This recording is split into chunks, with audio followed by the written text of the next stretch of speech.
Angela Brooks. Pamela Brooks.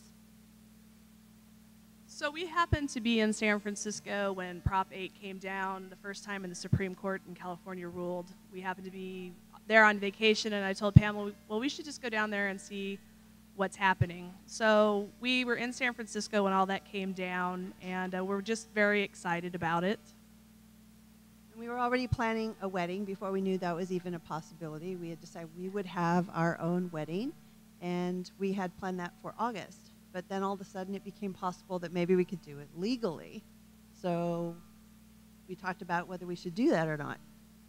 And I said we didn't have to do it because it was going to pass in California. It wasn't going to get voted down, so what was the big deal? I really thought California would vote for it. But I had been a San Francisco political activist for many years, and I just said, no, the voters are going to mess this up. So we have to do it. We have to do it. We were able to get an appointment with a small town in California. We came across the border, and we did it. Yeah, we got married on October 22nd, a Wednesday at 11 o'clock. We needed a witness to go with us, and unfortunately none of our friends from Reno could go with us, so we kind of took a random stranger with us to get married. We had already had the big family festivities, the fancy clothes, the pretty party, but this was very solemn. Like it was just on the steps in a building in South Lake Tahoe with a random stranger, and knowing it was legal was just amazing.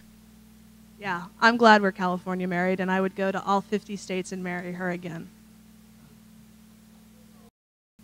I don't think it's the end-all, be-all. I mean, I still think there's a lot of things that we have to continue to fight for.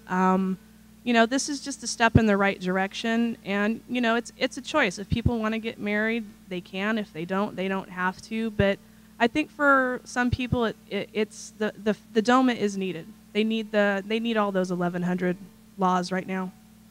And I agree. Of course, everyone should have them. I think, you know, hetero marriage is not questioned state by state, and neither should ours be.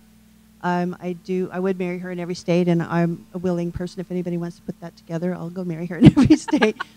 But because if it's important, not just for a parade or a circus, it's very important that we're all equal. And this, I think, more than what it means to people being able to be married, it's the beginning of being not the other. It's the beginning of true equality. Everyone has this right. It shouldn't be questioned. And I think it will have an impact we have yet to see on other laws and bullying and all the other tortures that LGBT people have had to put up with and all the inequities. And I think it will make a difference.